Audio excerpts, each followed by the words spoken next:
The rain arrived without warning, turning the glass walls of Valen Cross's corner office into streaming mirrors.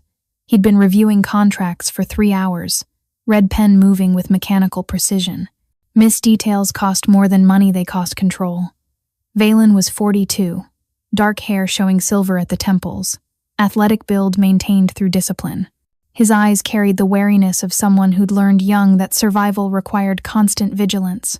The building was nearly empty. 10 floors below, Friday night energy pulsed through the streets. Valen preferred the quiet that came after, when the city's mask slipped and showed its real architecture. The elevator chimed. His security monitor showed an empty hallway someone had gotten off on the wrong floor. Then she appeared in his doorway. A child, no more than 6, stood at the threshold with rain-darkened hair and a yellow raincoat 3 sizes too large. Her sneakers squelched against marble, leaving wet prints that would evaporate by morning. Valen's pen stopped. Children didn't materialize in executive offices on Friday nights, 40 stories above street level, in buildings designed to keep the uninvited out. She walked past the empty reception desk and crossed the workspace beyond. The child moved with practiced navigation, someone who'd learned to make herself small, to occupy minimal space. He set down his pen. The soft click seemed unnaturally loud. Outside, rain hammered the windows. Thunder rolled over the sound. Up close, he saw the hollows beneath her eyes, chronic sleep deprivation. The way her fingers twisted her coat hem, the practiced blankness that came from rehearsing neutrality until it became armor. Too thin. Not natural wiriness, but the sharpness from meals skipped. Her shirt, faded from washing, showed cartoon characters he didn't recognize.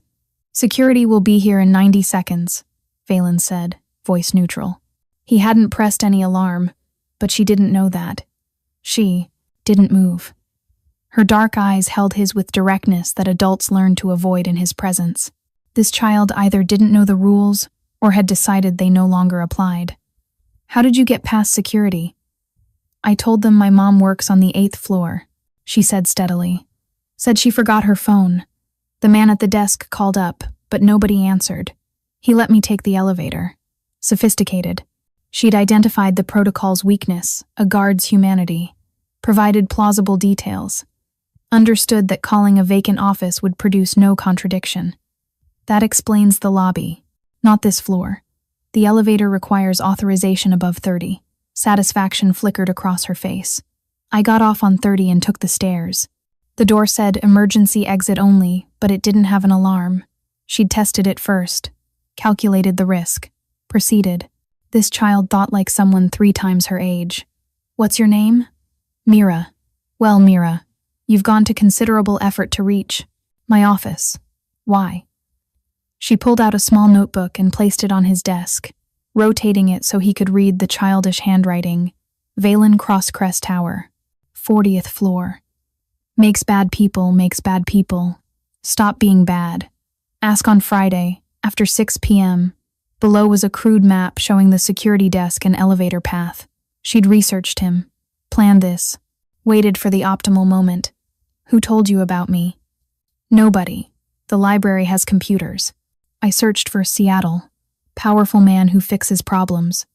Your name came up in articles. Rain intensified. Lightning flashed, turning the office stark white. In that illumination, Valen saw desperate calculation, someone who'd run out of conventional options. She closed the notebook, hands trembling. Not from cold, but from full-body tension that came from doing something terrifying because all alternatives were worse. She looked directly at him, and in her eyes, Valen saw a question forming, bending her shoulders forward. Then, barely above a whisper, "Can you make the nightmares stop?" The question hung between them. Valen's expression didn't change, but something behind his neutrality shifted a hairline fracture in foundation. Children asked for things. They didn't ask like this. Mira stood perfectly still, yellow raincoat dripping.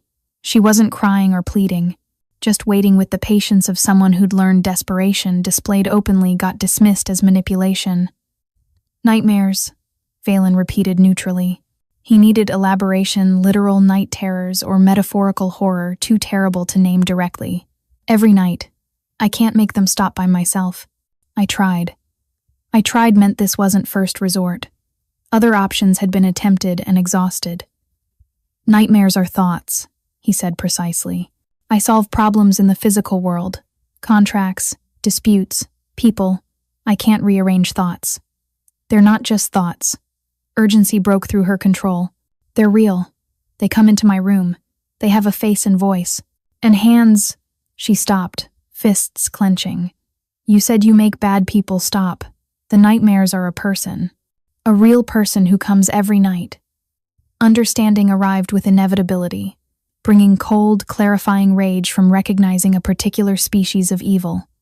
Not nightmares, not metaphor. Someone worse. Tell me about the nightmares, every detail. She took a breath that made her whole body rise and fall, then began. His name is Garrett, my mom's boyfriend. He moved in 4 months ago. Mom said temporary, but he's still there. She pulled out a chair and sat without invitation, feet dangling. During the day, he's quiet. Watches TV, plays phone games, doesn't talk much. Mom says he's looking for work, but I've never seen applications. Her fingers found the notebook again, nervous talisman. But at night, after Mom takes medication and goes to sleep, she works night shifts at the hospital, double shifts sometimes, that's when he changes. Lightning flashed, thunder followed. Immediately. Mira flinched but continued. He comes to my room around 10, sometimes earlier if he's drinking. I hear him in the hallway first. Heavy footsteps. The wood creaks. 7 steps from living room to my door. Then he stops. Just stands there. Sometimes a minute, sometimes 5. She stared beyond the windows. Then the door opens. Slow, he turns the handle so it doesn't click. He thinks I'm asleep because I pretend. I lie still. Breathe slow. I learned by watching Mom, but I'm never asleep. I just wait. Valen's hands curled into fists. What does he do? Watches me. Sits in the chair by my bookshelf. Sits there in the dark and watches me pretend to sleep. Rain hammered harder, providing white noise. 2 people in lamplight while the storm tried to wash the city clean. Sometimes he whispers. Says things like, "You're growing up," or, "You look like your mom at this age." Once he said I was beautiful, made my skin feel wrong, like I wanted to take it off and hide somewhere. He couldn't see. Clinical detachment. Children who could narrate trauma with this distance had lived with it long enough for dissociation to become survival. Last week, he touched my hair, just once while I pretended to sleep. It took everything not to scream or move, because I think, she looked at him with terrible knowledge, I think it's worse if he knows I'm awake. Right now, he's convincing himself this is okay because I'm sleeping. But if he knew, he'd have to decide whether to stop or... She didn't finish. Does your mother know? I tried telling her.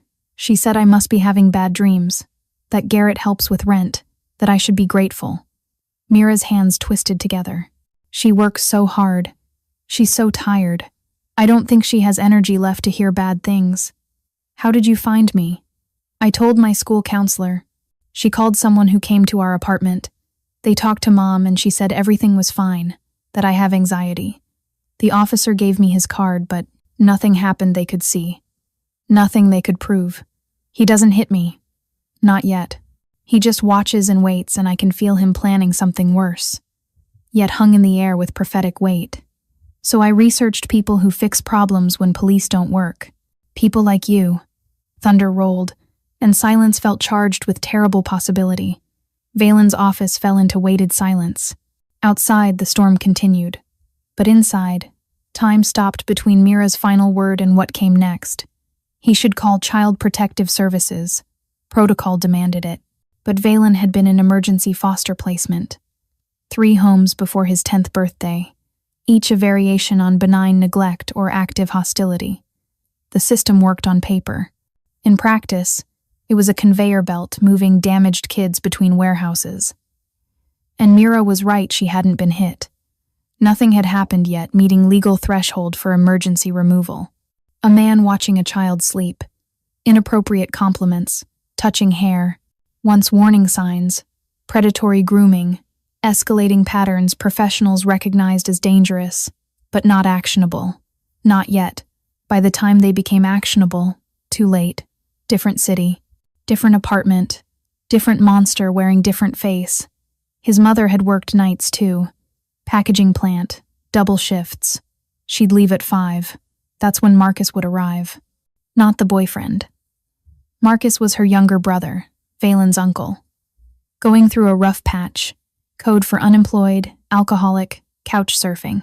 He'd watched the kid as favor. Marcus hadn't watched him properly. Valen had been 7 when it started. Old enough to know something was wrong, young enough to lack language for it. Marcus would sit on his bed in darkness, smelling like cigarettes and cheap vodka, whisper things about growing up, about secrets men kept.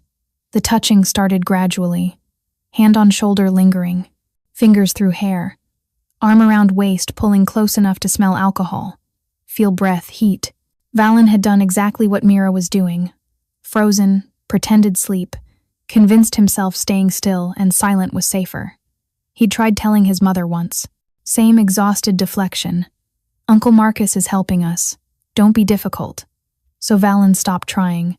Learned to wait for nights to end, count hours until his mother returned. Learned survival sometimes meant enduring the unendurable because no one was coming. Until Marcus decided watching and touching weren't enough. Until escalation reached inevitable conclusion and Valen understood silence. Hadn't made him safer, just given the monster time to get bolder. That night, Valen stopped being victim and became something else. Something understanding violence could be a tool, power the only reliable protection. He'd been 11. Mira was 6. She'd come before reaching that point.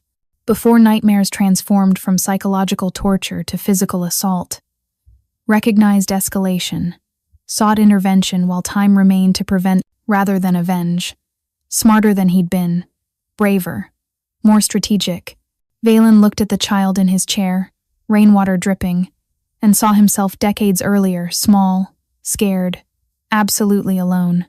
"I can make the nightmares stop," he said quietly. Words like vows, contracts signed in something more binding than ink. "But you need to understand what that means. What I am. What helping requires." Hope flickered in her dark eyes, fragile but refusing to extinguish. "I make bad people stop," Valen continued, voice dropping into the register, making grown men nervous. "Not through counseling or conversation. I make them stop by removing their ability to continue, by making consequences so severe they choose to disappear. Understand?" Mira nodded slowly. "You're like people in movies Mom doesn't let me watch. The ones who fix things by scaring bad people until they go away." "Close enough. Yes, which means if I help you, you can never tell anyone how it happened. Not your mother, friends, teachers, counselors, police. Because what I do exists where laws don't reach, where traditional justice fails and people like me provide alternatives. Can you keep that secret?"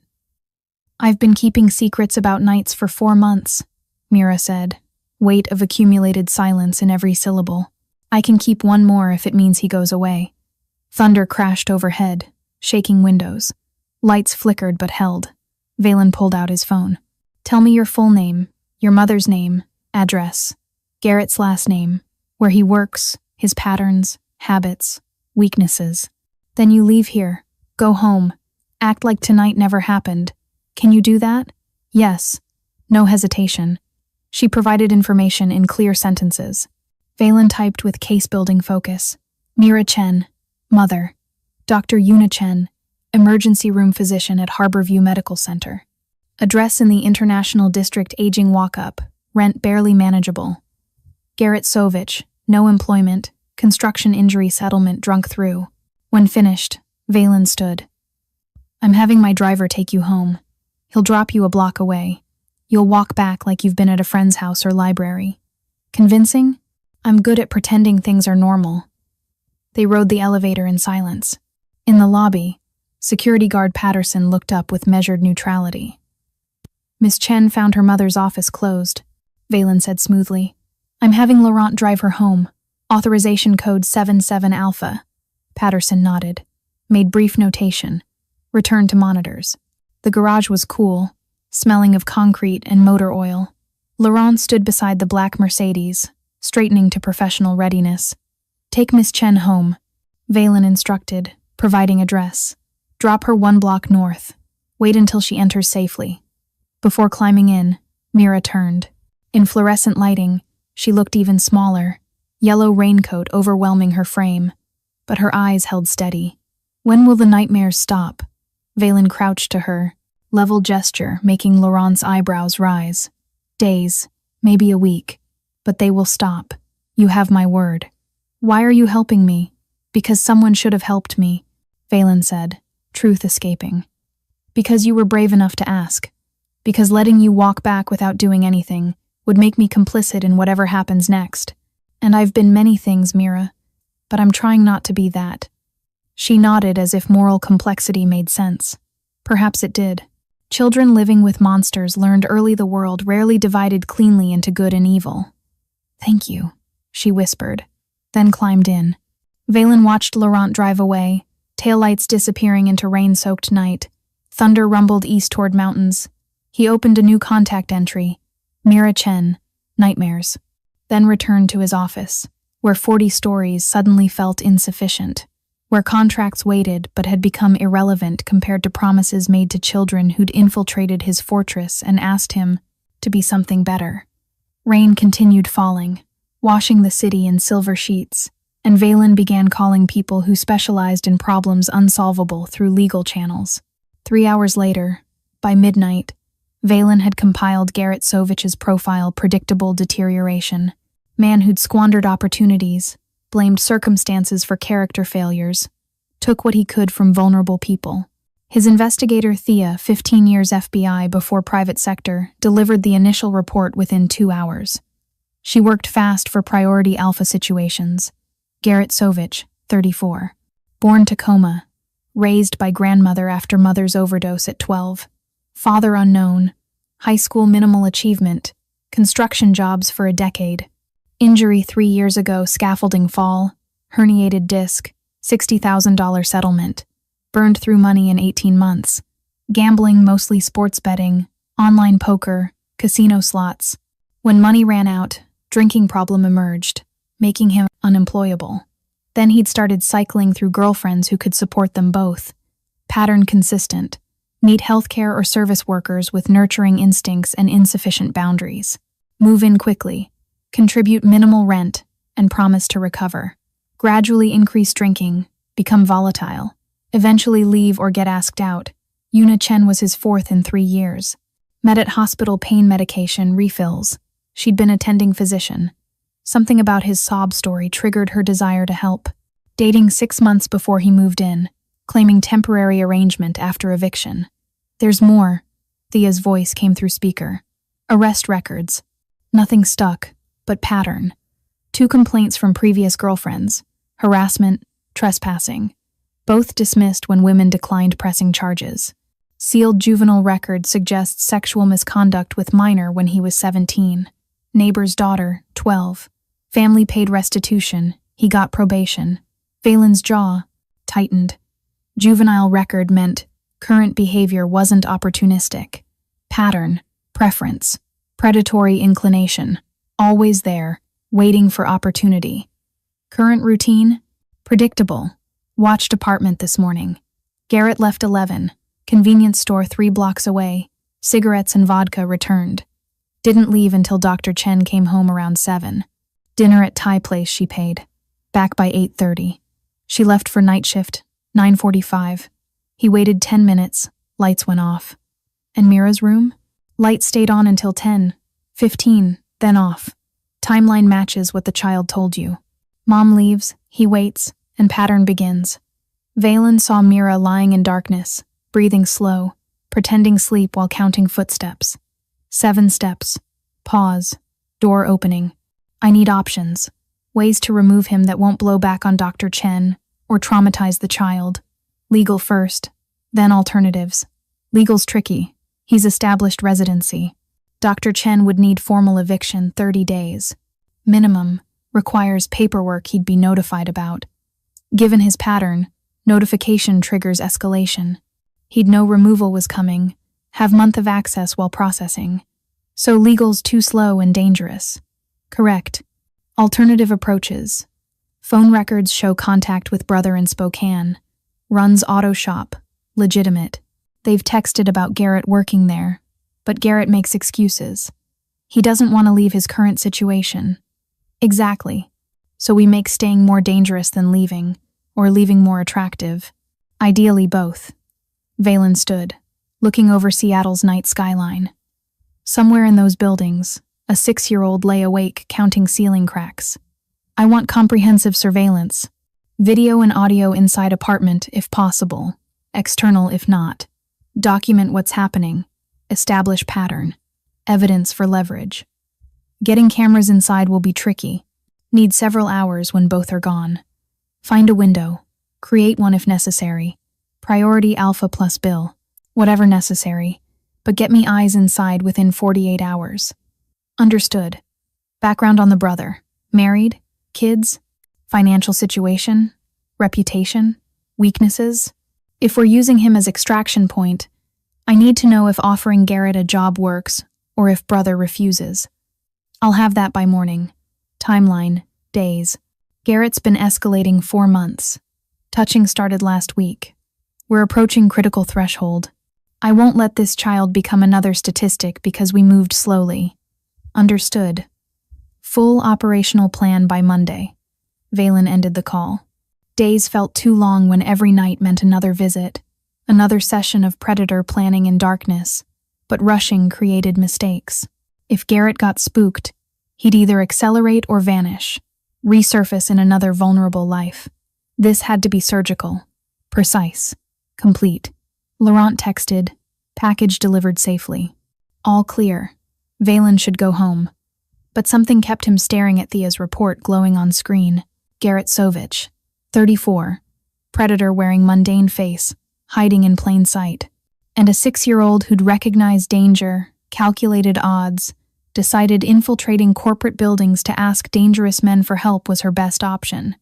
Valen began documenting everything Mira told him. Even if never reaching courtrooms, documentation mattered. Evidence mattered. Ability to prove later his actions were justified, intervention necessary. What he was about to do was the only viable option. Outside, Seattle slept. Or pretended. Like Mira, lying still, counting breaths while monsters prowled. But monsters could be dealt with. Valen had built an empire understanding that truth, power, properly applied, could remove obstacles conventional morality and legal structures couldn't touch.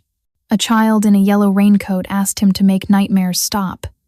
He was keeping that promise, whatever it took. By Tuesday afternoon, Thea accomplished the impossible.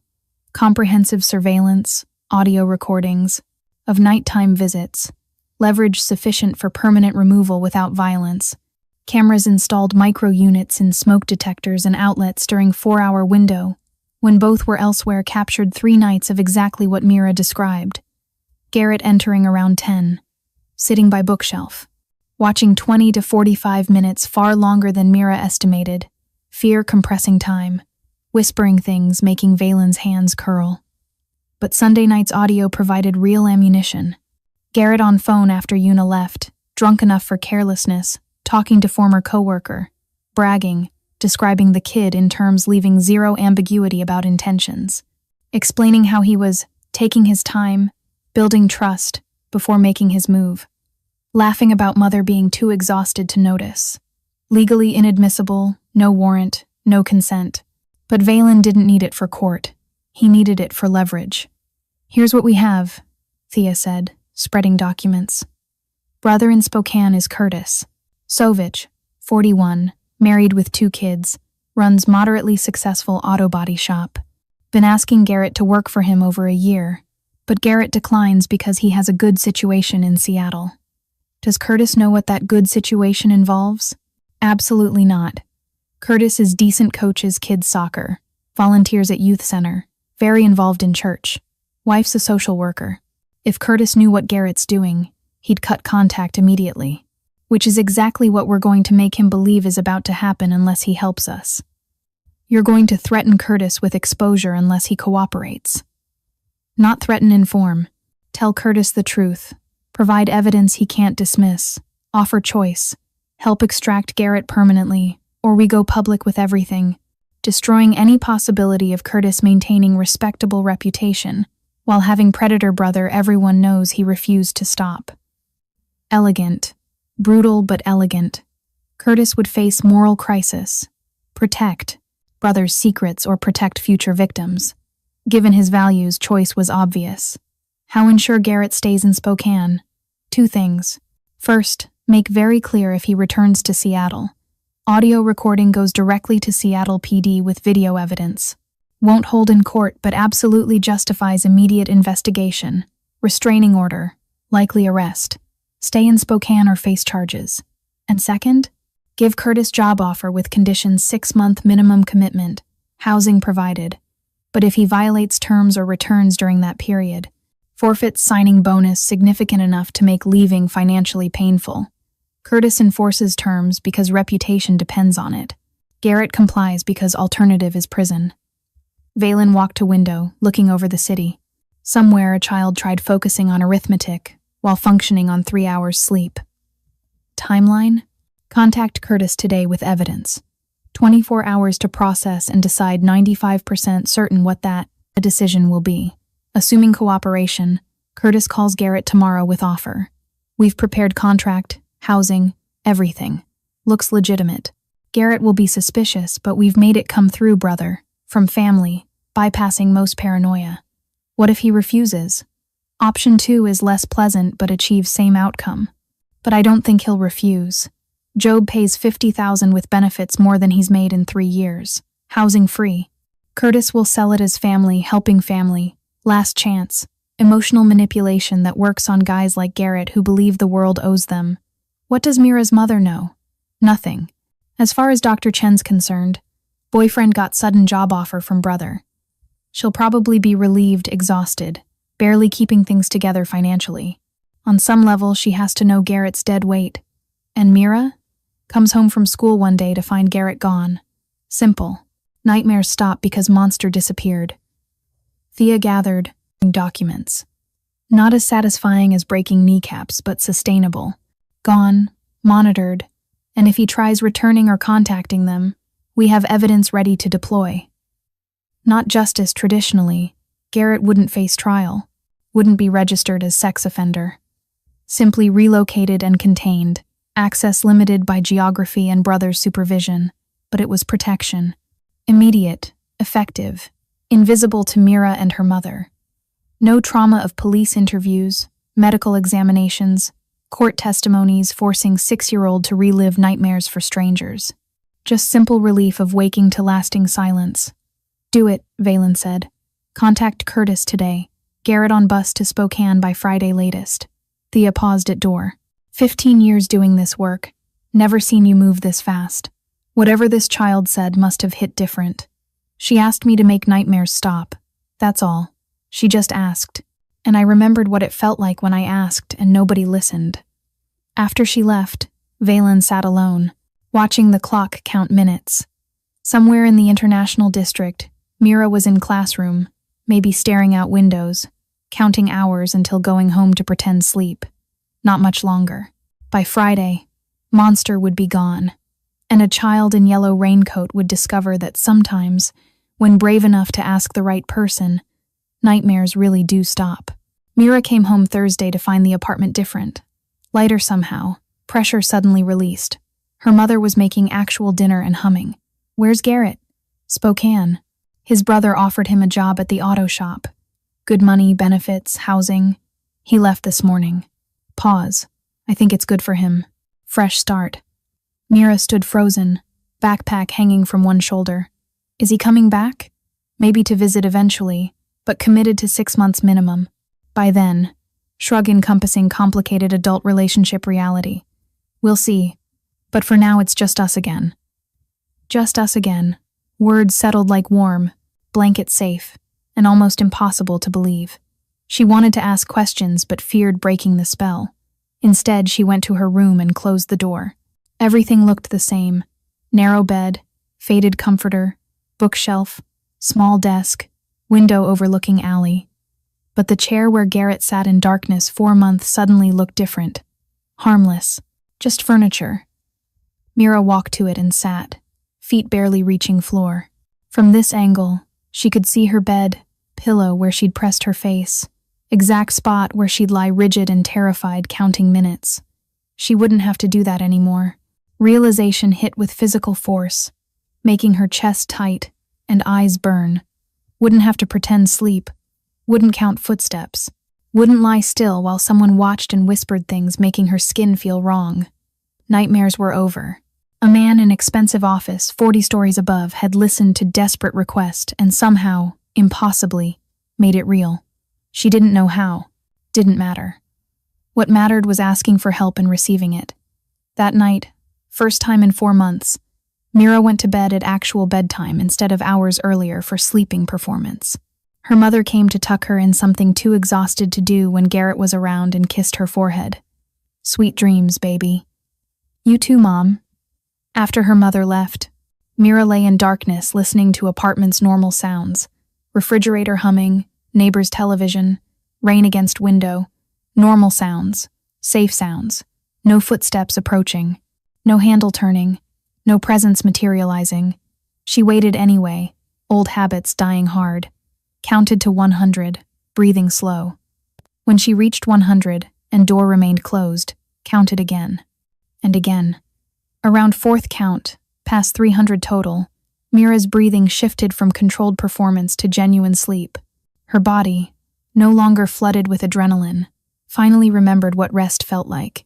She dreamed of yellow raincoats that could fly in office buildings tall enough to touch clouds and a man with sad eyes who'd seen someone worth saving. When morning came, real morning with sunlight instead of exhausted survival, Mira woke for first time in 4 months feeling rested. The nightmares had stopped. Over following weeks, small miracles began appearing in Una Chen's life. First came grant notification from Seattle Children's Hospital Foundation Scholarship for Children of Healthcare Workers.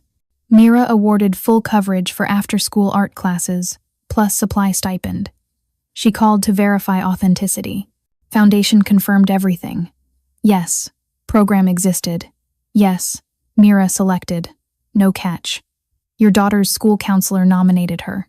We prioritize children showing resilience during difficult circumstances. 2 weeks later, her 13-year-old Honda received anonymous repair. She'd parked before double shift. Returning 16 hours later, found business card under wiper. Your vehicle was making unsafe sounds. As part of our community outreach program, we've performed complimentary maintenance and safety inspection. All repairs documented in envelope on dashboard. Pacific Coast Auto Care envelope contained itemized list totaling over $900. Brake pads, timing belt, oil change, tire rotation, diagnostic scan. Everything needed, but she'd been deferring. She drove to the address next day to verify. Shop was legitimate, professional. Manager confirmed, yes, they'd done work. No, she owed nothing. Yes, really, their community program partnering with healthcare workers. Then came apartment building announcement. Local philanthropist purchased property, implemented rent stabilization. Current tenants' rent frozen 2 years, increases after capped at 3% annually. All units receiving safety upgrades, new locks, improved lighting, security cameras. Una had been preparing for rent increase, calculating which expenses to cut. Freeze alone saved $1,200 next year. But what affected her most profoundly, Mira's transformation. Her daughter, withdrawn and exhausted for months, suddenly came alive. Smiled easily, laughed at jokes, and invited friends over. Something stopped entirely when Garrett lived there. Dark circles faded. Teacher noted, remarkable improvement in focus and participation. At night, Mira slept through until morning instead of waking repeatedly. Stopped asking whether Garrett was returning. Stopped glancing nervously at doors. And stopped exhibiting hypervigilance. Una noticed but hadn't understood until it disappeared. One evening, making dinner together, Mira said casually, I'm glad it's just us now, Mom. Una really looked, saw something making her chest tight. Relief. Pure, uncomplicated relief. Not sadness about Garrett's departure. Just simple happiness he was gone. Me too, baby. Pulled Mira into longer hug. Me too. That night, after Mira went to bed, Una sat with wine trying to make sense. Garrett's sudden departure. Cascade of good fortune following. Obstacles dissolving as if never existed. She searched for information about community programs, philanthropists buying buildings, scholarship funds. Everything checked out. Organizations existed. Programs were real. Documentation legitimate. But the timing, perfect, impossible timing of everything happening right after Garrett left, right when needed most, right when Mira finally healing. Coincidence strained credibility. She thought about the week before Garrett left, when Mira came home soaking wet despite rain having stopped, yellow raincoat dripping. She'd asked where Mira had been. The library. Doing research. Research for what? A project. About asking for help when you need it. Una stared at search results for Seattle philanthropists. Slowly, deliberately, typed different search. Valen Cross, Seattle. Results made her breath catch. Real estate developer, corporate acquisitions, charitable foundation work, and, beneath official biography, in comments sections and whispered internet corners, hints of something else. Something living in space between legal business and problem-solving that didn't ask permission from conventional systems. Una looked down hallway toward Mira's room, where her daughter slept peacefully for first time in months, then closed phone and finished wine. Some questions better left unasked. Some gifts better accepted with grace than interrogated with suspicion. Her daughter was safe. They were stable. Nightmares had stopped. That was enough. The letter arrived in December, hand-delivered to nurse's station. Her name in precise handwriting on expensive-feeling envelope. Inside, single card with embossed address. Crest Tower, 40th floor. Below, date and time. December 18th, 7 p.m. No explanation. No signature. Just invitation rendered as fact. She looked up address. Crest Tower, downtown, where office space cost more per month than her annual salary. 40th floor. She searched Valen Cross. His office was 40th floor of Crest Tower. December 18th arrived with clear skies and unusual cold.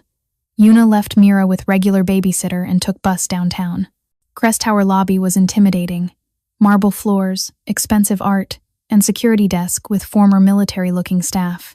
She gave her name, was waved through, and directed to private elevator requiring keycard the guard provided.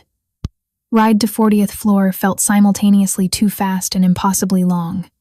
Valen Cross was waiting. Expensive suit, dark hair with early gray, eyes assessing her with intensity she used evaluating trauma patients. Dr. Chen, thank you for coming. You didn't really give me choice, Una said, surprising herself with directness, fear and gratitude wrestling in her chest. Anonymous invitation to meet man whose name keeps appearing in strange coincidences. Respect flickered across his expression. Would you have come if I'd asked instead of summoned? I don't know. Probably. Not. Which I suppose is why you summoned. He gestured toward his office. This conversation deserves privacy. His office was understated, functional rather than ostentatious, though every element screamed quality. Floor-to-ceiling windows overlooked the city. Your daughter came to see me, Valen said without preamble. October 23rd, Friday evening.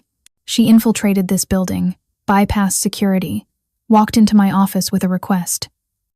Una's heart dropped. Mira came here? Alone? She was very brave, and very desperate. Asked if I could make nightmares. Stop. Took several minutes to understand she wasn't speaking metaphorically. Understanding crashed over Una in waves. Research project. Wet raincoat. Library excuse. Mira had traveled downtown in rain, asked a stranger, specifically this stranger, for help. Garrett. Una whispered. Yes. She never told me. I asked so many times if everything was okay. She always said yes. Children protect their parents, especially when telling truth will hurt the person they're trying to protect. She knew you needed Garrett's rent contribution, knew you were exhausted, calculated telling you would create problems you couldn't afford, so found alternative solution. Tears slid down Una's face. What did he do to her? Nothing irreversible. Yet, he watched her. Came to her room after you left for night shifts. Sat in dark and watched her pretend to sleep. Touched her hair once. Whispered things making her feel unsafe in her own home. Something cold lived behind Valen's eyes. She came before escalation reached physical assault, but trajectory was clear. Predators don't de-escalate voluntarily. And you made him leave? I arranged circumstances making leaving more attractive than staying. His brother's job offer was real but also engineered. Timing, terms, pressure, all orchestrated to remove him quickly and permanently. Una wiped eyes with shaking hands. The other things. Scholarship, car repairs, rent, freeze, that was you too. Some directly, some through organizations I fund for exactly these purposes. Supporting people harmed by those the system can't or won't stop effectively. Why? You don't know us. Why go this far for someone you'd never met? Valen was silent, eyes distant. When he spoke, voice carried memory's weight. Because someone should have helped me. Because when I was young and something similar was happening, I asked for help and no one listened. Because your daughter looked at me and asked simple question, can you make nightmares stop, and I realized I'd spent 20 years building power specifically for moments like that. What good is any of it if I can't answer when a child asks for protection? Una processed layers of pain and redemption wrapped around simple intervention. What happens now? Do I owe you? No debt, no obligation, no expectation of repayment or loyalty or silence about anything you don't choose to keep private. What happened? Happened. Because it needed to. You and Mira move forward. That's the entire transaction. I don't know how to thank you. Then don't. He stood, signaling meeting's end. Just make sure Mira knows she did right thing asking for help. That being brave enough to admit you can't solve something alone isn't weakness, it's wisdom. She saved herself by being strategic enough to find someone who could intervene. That's extraordinary. At elevator, Una turned back. He won't come back? You're sure? He knows what happens if he tries. He's not brave enough to find out if I was bluffing. Pause. I wasn't. When she got home, Mira was asleep on couch. Una paid babysitter, waited until alone before gently waking her daughter. I met him tonight. The man you asked for help. Mira's eyes went wide, then wary. Are you mad? No, baby. I'm grateful and proud. So incredibly proud you were smart enough and brave enough to save us both. Mira's face crumpled and she threw herself into her mother's arms, crying in ways she hadn't allowed in months. Una held her daughter, let her release months of accumulated fear, rocking slowly while city lights twinkled outside. The nightmares really stopped. He promised they would, and they did. I know, baby. I know. That night, they slept in same bed, holding each other like storm survivors finally reaching shore. Spring arrived gradually. Cherry blossoms appeared in arboretum. Days stretched longer. And Mira Chen turned 7 with birthday party attended by actual friends impossible when fear lived in her home. Valen attended briefly, arriving with wrapped present, leaving before cake was cut. Other parents noted the well-dressed man who clearly didn't belong to their demographic but treated children with careful respect. Una introduced him simply as family friend, both insufficient and exactly accurate. The present was leather-bound journal with Mira's name embossed in gold. Inside, first page contained note in precise handwriting. 4. Writing down the things that matter. Not the nightmares, those are gone, but the dreams. Those are worth remembering. V. Over following months, Valen appeared periodically, never intrusively but consistently enough to become familiar. Coffee with Una on rare days off, conversations ranging from superficial pleasantries to deeper discussions about survival and second chances. Occasional dinners where Mira talked enthusiastically about art classes or books, and Valen listened with attention, understanding that being heard was its own rescue. He never asked for anything, never suggested help came with strings, simply existed as presence in their orbit, protective without controlling, interested without invasive. One June evening, walking waterfront while Mira collected shells, Valen said quietly, I don't know how to do this normally. Do what? Be someone people care about without it being transactional. Without power dynamics or obligation or understanding that I'm useful rather than wanted. Eyes on water, sunset painting everything gold. I've built my entire adult life around being the person others need when situations become impossible. I don't know how to just be someone you might want around when nothing's wrong. Una stopped walking, waited until he looked at her. You think we only value you because you fixed our problem? I think gratitude is a powerful emotion that can be confused with other things. You're right. I was grateful. I am grateful. You saved my daughter from something I didn't even know she needed saving from. But gratitude is what I felt in October. What I feel now is different. She paused, choosing words carefully. I like who you are with Mira. I like how you listen like her thoughts matter. I like that you're teaching her asking for help is strength, not weakness. I like that you've never once tried to take Garrett's place or position yourself as anything other than someone who cares what happens to us. And the parts of me that aren't that person, the parts that solve problems through intimidation and leverage and methods you probably don't want details about, are part of the whole package. I'm not naive enough to think you're simple or that caring about you won't come with complications. But I'm also not naive enough to believe good people only exist in simple forms. You use the power you have to protect my child. That tells me everything I need to know about who you choose to be when it matters. Valen was quiet, watching Mira crouch near water's edge, examining something in sand. She saved me too, you know. That night in my office. I'd forgotten why I built what I built. Forgotten power could be used for something other than accumulation and control. She reminded me. Then maybe we saved each other. All three of us. Sunset painted sky in impossible colors, and nearby Mira laughed at something she'd discovered, and Valen Cross, who'd spent 20 years being dangerous, allowed himself to believe maybe he could also be something else. Something like safe harbor for people who needed one. Autumn returned to Seattle with familiar gray skies and steady rain. Valen stood at his office window on Friday evening, watching rain stream down glass in rivulets, catching city lights. A year had passed since a child in yellow raincoat appeared in his doorway and asked impossible question. 365 days watching Mira transform from frightened girl into someone who smiled easily and dreamed big. Watching Una release exhaustion she'd carried like armor. Discovering distance he'd maintained wasn't protection, it was prison. His phone buzzed with text from Una. Mira wants to know if you're coming to her art show next week. She has a piece she specifically wants you to see. He typed back, "Wouldn't miss it." The art show was a modest evening event where parents crowded gymnasium admiring children's creative efforts. Valen arrived in casual clothes, trying to blend though. Blending had never been his particular skill. Mira found him immediately, grabbing his hand, pulling toward wall where her work displayed. "There, that one's for you." The painting was watercolor, vibrant despite medium softness. Showed city at night, tall buildings rendered in dark blues and purples, windows glowing yellow and orange like captured stars. Rain fell in silver streaks. In foreground, barely visible unless looking closely, was small figure in yellow raincoat looking up at tallest building. "It's called asking for help," Mira said proudly. "My teacher said I should explain what it means, but I told her some things people have to figure out themselves." Valen crouched to her level, studying painting with same attention he brought to million-dollar contracts. "It's perfect. Can I buy it from you?" "You can't buy it," Mira said, rolling eyes with 7-year-old exasperation. "It's a gift. You don't buy gifts.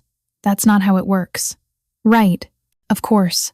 He smiled, expression coming easier now than a year ago. "Then I accept your gift, and I'll hang it in my office where I can see it every day." "Good."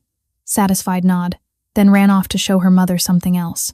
Later that night, back in office with Mira's painting already hanging on wall opposite his desk, Valen thought about man he'd been a year ago. Powerful, isolated, convinced control was only reliable safety. Building empire after empire but living in none. Touching nothing, being touched by nothing. Then a child asked him to make nightmares stop, and in stopping hers, discovered his own had been running in background for decades. Nightmare of believing he was only valuable for what he could do, never for who he was. Mira had paid him 3/4 that night, then took them back when he refused. But she'd given him something far more valuable. Proof that strength could be used for protection instead of domination, that power could build instead of destroy, that parts of himself he'd learned to weaponize could also be tools for salvation. He'd told Una once that Mira had saved him. More accurate, she'd freed him from prison of his own construction, from belief his past determined his future, from nightmare of isolation he'd been living while telling himself it was security. Rain continued falling outside window, washing city clean the way it did every autumn, every winter, every spring, constant, relentless, Neither good nor bad, but simply what Seattle was. Valen picked up phone, looked at text thread with Una, at easy back and forth of two people building something sustainable from wreckage of separate traumas. Then looked at painting on wall, small figure in yellow, asking tall building for help and receiving it. Sometimes, he thought, bravest thing anyone could do was admit they couldn't survive alone. That strength wasn't refusing help, but knowing when to ask for it. That monsters could be stopped, nightmares could end, and people could change if given sufficient reason and opportunity. Mira had been brave enough to ask. He'd been broken enough to hear. And somehow, impossibly, they'd saved each other. The nightmares had stopped for both of them. Outside, rain fell on city full of people carrying their own monsters, their own desperate questions, their own yellow raincoats worn against storms, seeming too big to survive. Valen Cross sat in office 40 stories above street and made decision. One child saved was good, but what if there could be more? He opened laptop and began drafting plans for something new. Foundation, organization, systematic way to answer when desperate people asked impossible questions. Not everyone. He couldn't save everyone. But he could save some. That would be enough. That would be everything.